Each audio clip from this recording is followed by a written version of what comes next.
আসসালামু আলাইকুম। আজকে আমার গ্রামের বাড়িতে শেষ দিন, ঈদের ছুটিটা এখানে শেষ হয়ে গেল। খুব ভালো কাটাইছে ঈদটা, আনন্দ সহিত কাটাইছি। বাড়িটা আপনাকে একটু ঘুরে দেখায়, দেখেন আপনাদের পছন্দ হয় কিনা। এটা হচ্ছে মেন সদর দরজা, বাগান। আমার বাপ দাদা সবাই বাগানের প্রতি খুব আসক্ত, তাদের বাগান খুব ভালো লাগে।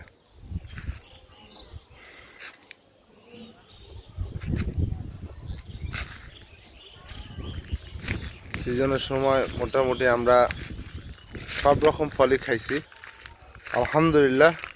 প্রচুর আম খাইছি, প্রচুর।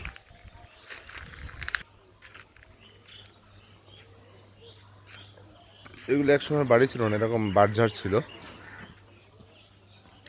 ঠিক এরকম বাঁশঝাড় ছিল প্রচুর। কিন্তু সেটা এখন বাড়িঘর হয়ে গেছে। আমার দাদির হাতের কলা গাছ, মাশাআল্লাহ কলা আসছে, দেখছেন, পিওর কলা। কারো যদি লাগে বলবেন, জানা দেবেন। এই যে পেয়ারা গাছে পেয়ারা হয়েছে, থ্যাংক ইউ।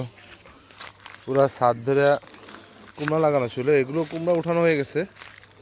যে দুই চারটা রাখা হয়েছে এগুলো বীজের জন্য, পাইকে গেলে বীজ হবে, বীজ থেকে পরবর্তীতে আবার লাগাতে পারবো। এই কারণে এটা হচ্ছে আমাদের দোকানপাট, বাজার সদাইর এলাকা। এটা আমার দাদির আরেক দাদার, ছোট দাদার দোকান। সরম সরম লাগে যে বিশেষ কিছু কিনতে যেতে পারি না, এছাড়া সব ঠিকঠাক আছে। আর ধন্যবাদ, ভিডিওটা অনেক বড় হয়ে গেছে। আকাশটার দিকে তাকায় দেখেন, গ্রামের আবহাওয়া, এই যে স্নিগ্ধ একটা বাতাস, আপনি তাকায় দেখেন, স্নিগ্ধ একটা বাতাস। এটা কিন্তু গ্রাম ছাড়া কোথাও পাবেন না রে ভাই, গ্রাম ছাড়া কোথাও পাবেন না। অসাধারণ একটা বাতাস। সবাই দোয়া করবেন এই গ্রামের মানুষগুলোর জন্য। এরা আছে দেখে আমরা ঢাকা শহরে অনেক ভাব নিয়ে চলতে পারি, বুঝতে পারছেন?